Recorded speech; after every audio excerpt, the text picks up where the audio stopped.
All right, addicts. I'm going to be real with you. This is about the 80th take, and I'm just going to go with it this time because I'm tired now. But we're here to talk about season 9, episode 9 of The Walking Dead called Adaptation. And this was an alright episode. I'm a little iffy on where I stand at it, and hopefully we're going to get to the bottom of that as I go down in detail. So we're just going to start off with the episode opening, and we're going to go into the events of how they showed in the episode. So we get to see the cemetery scene over again. That was the ending of the last episode, with a few extra scenes in there. There's actually one that I thought was a really nice touch. It kind of helped offset the terrible bonsai charge of the Whispers, and that is we get to see one of the Whispers kind of stay blended into the walkers that are in the cemetery. And once they get to the point of the gate of the cemetery, you actually see one of the Whispers open the gate.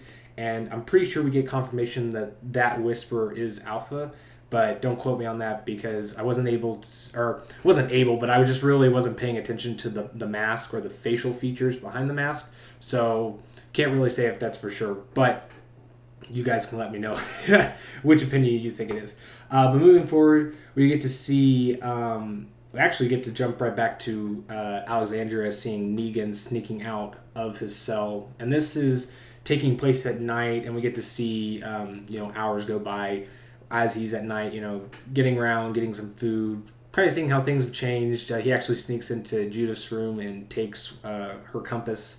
And there's even little bits. I will say throughout this whole episode, we do get to see a lot of imagery of like past scenes, or they have like a lot of the same sets. So like one of the things we see really early off in this episode is a picture that's in Judith's room, and it has Rick and Michonne and Judith and it probably isn't her baby brother since he wasn't born yet, but we get to see that Negan sees that and is recollecting that, at least how things were left off, I'm assuming, after he talked with Rick.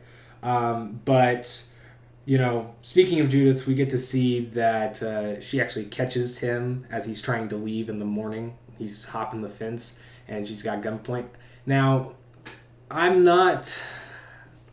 want to say I hate the aspect of having Judith. Some of it does feel a little off, where it feels more of like comic relief, because obviously like Negan is not really a good guy, so I feel like I don't know, I'm not saying it's out of his character because he does have a soft spot for children, I would say, but I think this scene I'm a little bit more tolerant of than the one we'll see later in the episode that I'll talk about. But just one positive note that I can really take from it is the actress that they got for Judith, older Judith. I'm not sure how old she is, but it does seem like she does pretty decent for her age, and then the lines that they give her. So that's one plus, that it's not cringy to that point. But we get to see that Judith lets him go and decides that she'll look past him escaping as long as he never comes back, because if she sees him again, she will shoot at him. So gets a little bit of a promise there. Moving on, we get to see that Luke is walking around, and if you guys don't remember what his, I don't blame you, because he's not important at all in the books, but he's part of Magnus Group. You probably saw him. He's the instrumental or music guy, whatever you want to call him.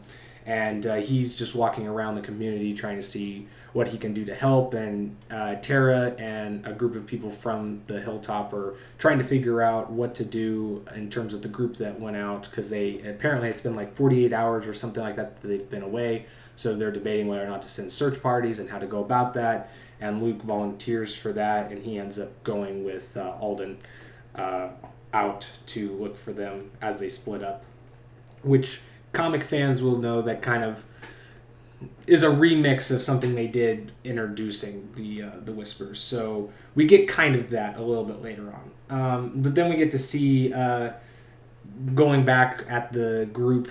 They're coming back. Michonne and Daryl and the rest of them that were at the cemetery are headed back, and we get a moment with Michonne and Daryl.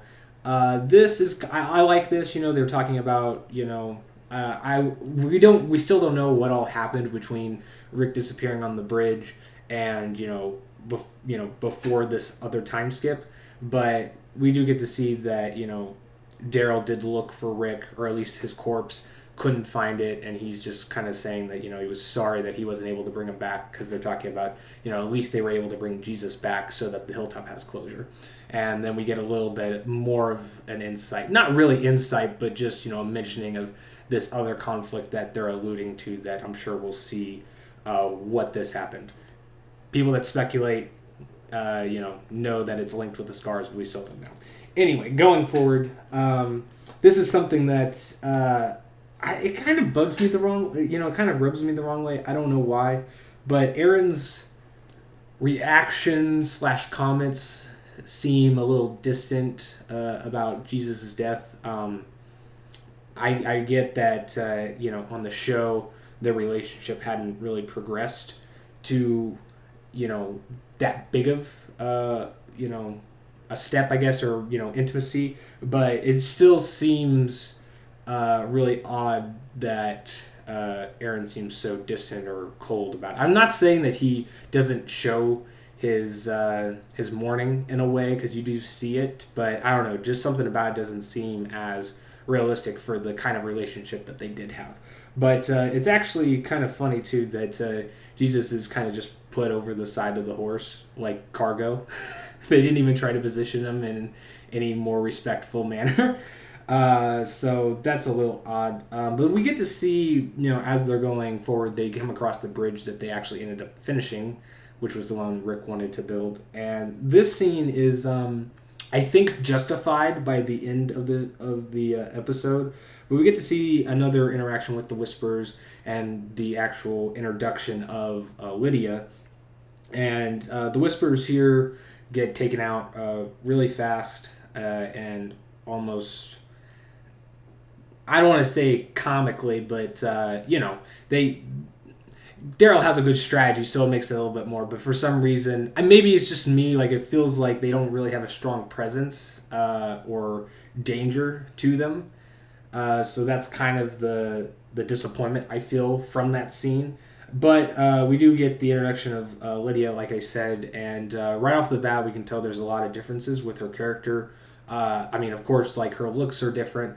Although she does look in the face really similar. Obviously, her hair is brown, but there is a lot of the way she acts, as a person, or how she seems to be dealing with her situation is a lot different than how her character acts in the comics. So that's something that we'll touch on a little bit later. But getting on to the next scene, we see Negan actually beyond the Alexandria territory. And we get a little bit of a montage. It goes back and forth. I'm sure I'll mention it here, a little bit later. But we do know that his story, at least from this episode, it's really been trimmed and kind of sped up. We don't get, any of that where he well, I'm sure they'll probably remix it later on. But, with the whole storyline where he got out of his cell, but then he stayed there, and Rick, comes back and is like, has their little interaction. We're not having any of that, obviously, because Rick's not there, but they don't seem to be remixing it anyway. So we get a little bit of trimmed up, so we get to jump into the part where Negan's just walking around, kind of living and surviving by himself, and being, kind of tortured to the fact that he's all by himself and everything around him has changed to the point where he's irrelevant. And so there's some cool stuff that they got going on with Negan. They have this kind of loner cowboy type music playing, which is kind of oddly fitting. But we get to see some cool walker kills. I really do like this because we didn't see much of it at all when Negan was supposed to be like in his prime of ruling.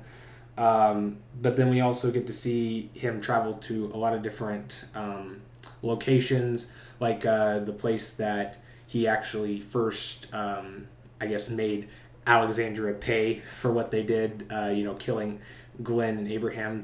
He was at that spot for a little while. He gets to go to, I believe, the town where him and Rick kind of had their mini battle in the middle of the war. And then we also see him at the sanctuary later on.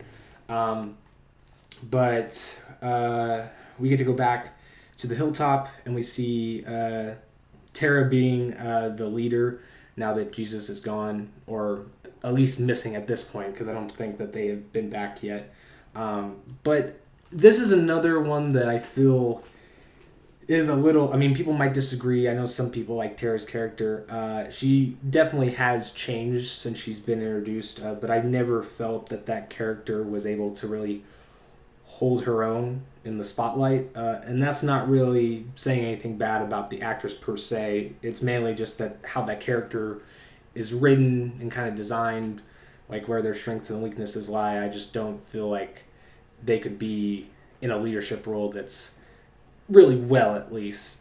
So that's something that's a little bit disappointing, but given that the options are dwindling, you know, it you know, it is what it is. So I'm not going to try to focus on it too much. Just wanted to make that little point. There is some hope because we do get to see Daryl staying more at the hilltop, so there is a chance that, you know, he'll be able to help out with that that lacking, you know, leadership role.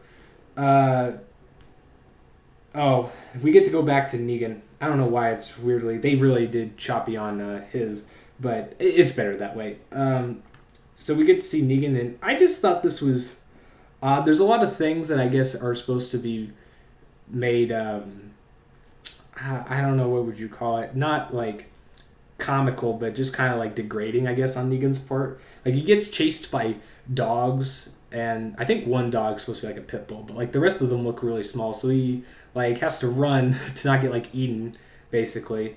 And then one of his other interactions with Judith, I don't know. It's like, wow, you know, his biggest enemies going out of jail are a child and dogs. How far the mighty have fallen. But yeah, let's see here. What else did I read? Oh, we get to flashback to where Alden and Luke are, because they're out looking for Yumiko and, you know, the rest of them that were at the cemetery. And we actually get to see the spot that I believe is where the war ended. The tree where it had the glass and where Rick slid Negan's throat. I'm pretty sure that's the exact same place, except the thing that's hanging in the tree is gone, and instead there is an arrow that's placed in the tree. Luke, you know, recognizes it. You know, he obviously says that it's Yumiko's arrow because he's seen her made like 100 of them. And so they decide to follow the arrow path because they think, you know, that's where it's going to lead them to. And, you know, what's really close by over the horizon? A herd of walkers. Hint, hint, whispers. So obviously they're getting set into a trap. We get to see that...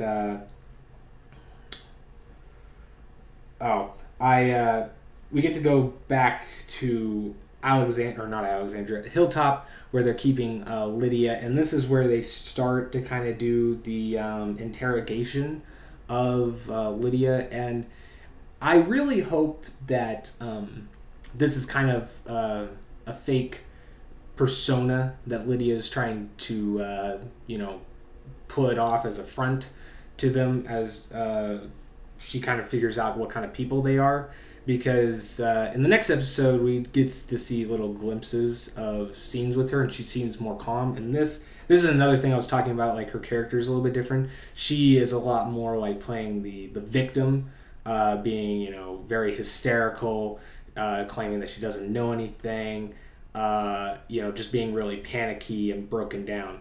And this is something we didn't see in the book, really, because of just the life that she lives or has to, and just how warped her mentality is because of living in this group. So I feel like, if anything, this has got to be a fake facade, unless they're just drastically redoing her character. But one thing that she says is a little bit misconstrued, maybe, because of, I'll be honest, I was having trouble hearing it, but it sounded like she was trying to tell them that a lot of the people that they killed were people that weren't necessarily a part of the Whispers. They were people that they were recruiting to try to see if they were, you know, worth being in the group, or if they had what it taked. At least that was kind of the impression I got, because she kept saying that they were innocent people. They didn't know, like they were just trying to like prove themselves, I think was one thing she said. So I mean, again, she could be lying. She could be just trying to, give them a false impression because there is some things that don't line up. So again, that could be a lie, but I would feel a little bit better if the people that mostly that we see die were people that the main Whisperer group tried to recruit because of just how sloppy most of them attacked. So that's what I'm hoping for. But again, like I said, could be lies. But then we get to see, back, the group has already returned to the hilltop. They know about Jesus' death, and we get to see a little moment between Eugene and Rosita. And we do get, kind of confirmation that they're going to do the whole love affair, love triangle thing that they did in the comic with Rosita and Eugene. And I don't really know if they're going to try to make it with Sadiq or Gabriel, because we have seen Gabriel and Rosita together in the time skip, but I think that was, well, I guess that was after the second time skip, but there does seem like she said something that they had a little bit of connection with Sadiq. I have to rewatch that to be definitely sure. I know she said it, but we're going to get that because we do know that she is pregnant, and Eugene knows now, and he was trying to profess his love to her. So give Eugene a pickle to make him happy because he's one sad boy right now. Then we get to see Negan back at the sanctuary. I mentioned this a little bit earlier, and there's some nice. I just like the atmosphere that they were painting. Jeffrey Dean Morgan did a really good job of, kind of just that bringing that air of, that everything that he had is like gone now. And I mean, it's like a ghost town. Everything he built up doesn't matter anymore. I think a lot of it, I just feel like he did a real good way of like expressing on his face that like all of the things that Rick told him, like in the cell or like when he was like laying on the hospital bed, getting patched up on his throat, it's all hitting home now to him. And so I liked, seeing that kind of race through Negan's mind. And I really did like the Walker, what they did with the Walker, having like the last savior be there, and that's like all Negan has to lead now. It's just a little thing, but I do like that. It's a lot different in the show than it is in the comic, but out of all of the things that they've remixed for Negan, I think I like that the most. Because there has been a lot of things that have been drop the ball with Negan. So this has been a good highlight out of the TV show version. So getting back to the, I guess, I just wanted to make, before we get back to like more of the interrogation thing, they had this little thing where Daryl was like sleeping in the barn at the hilltop, and I just thought that was hilarious because he's just always dirty. And he never seems like he's like going to take a bath ever. So for all you people out there that have been betting that Daryl's never going to take a shower in the apocalypse, it looks like your bets are safe. So anyway, we're going back to the interrogation thing. We see that Michonne has kind of left Daryl in charge of, deciding what to do with Lydia, since he is technically the only good judge of character at the hilltop at this point, and Tara is not, up to the task. Which, they don't really say that, but that's kind of what they allude to. So we could see, Daryl trying to test her. There is a lot of things that she says that ends up being lies, or that I'm sure that we'll find out that are lies, because she says that there was only like 10 Whisperers, and like her family got killed, but then she like backtracked and said her mom was still alive. We obviously know her mom is going to be Alpha, which we do see later on. But Daryl does something that is really clever, and I did like this, where he knows Henry is in the cell. It's one thing I forgot to mention, but Henry is still serving his sentence for the things that he pulled, and we get to see that he's wanting to be a little bit protective of Lydia, not because he doesn't know her, but just because she's a girl and she's putting on this facade, so he wants to protect her, whatever stereotypical trope. But Daryl does something because he knows that Henry will act that way. So, he kind of threatens Lydia a little bit that, like, hey, I can pull you out of here and they'll just go ahead and kill you. So tell me the truth. And, Henry tells him to stop. He goes over there, tells Henry that, you need to knock it off, you need to wise up. And he goes outside and then he lets Henry and Lydia have a connection because, that lets a little bit more of truth get out or, have that good cop, bad cop aspect. And Daryl's just sitting on the outside of the windows cell just eavesdropping. So I like that a lot, because it's not how it worked in the comic, because Carl had this interaction with Lydia and then he was able to bring the information to like Rick and the others. But with this aspect, I think it's going to be a little bit better because since Henry doesn't have as big a standing at the community, he is going to need Daryl's backing to really support any decision that they do with Lydia. But then one of the last things we get to see is Negan. He is driving a motorcycle, which not important how he got it. He got it at the sanctuary, but we see he's kind of just joyriding, enjoying the fresh air, and Judas somehow meets up with him and shoots the bike from underneath him. And this scene, I get what they're doing, and I get what they were trying to do with the dialogue. It's just didn't do it for me. I thought it seemed too comical, I mean, not that it was done in a comical way. I mean, it kind of was. I don't know. It just didn't, toot my horn. But that's just personally me. Like I said, I think this actress has potential because she's halfway decent. A little bit better than, I would say, Chandler Riggs with what they, or maybe not Chandler Riggs, but just what they wrote for Carl. So that's a little bit better, but still though it's just doesn't seem like if Negan was not in the state of mind that he was in, I don't know if I would buy that scene at all. But the last thing we get to see is actually pretty great. We get to see Luke and Alden actually run into the Whisperers, and that's where we get the actual, I feel like the legit Whisper introduction where, we have Alpha and we have the rest of them and they're just, looking in there, they're like, fuck. We rocked right into their hands. And so far, Alpha looks like she has a pretty good presence. I do like the sternness and the seriousness of that moment. Hard to say for sure because we've only heard her speak a few lines, but I'm still optimistic with that character going forward. As far as the next episode, they didn't give us much, just a little bit glimpses. I would assume that we're gonna start meeting up and have like an actual talk down, or maybe just an official greeting between two groups. With maybe either at the hilltop and with Alpha and maybe Beta, probably just Alpha though, and kind of see where lines meet. Probably do the prisoner exchange, and then tell them, hey, don't come into our territory.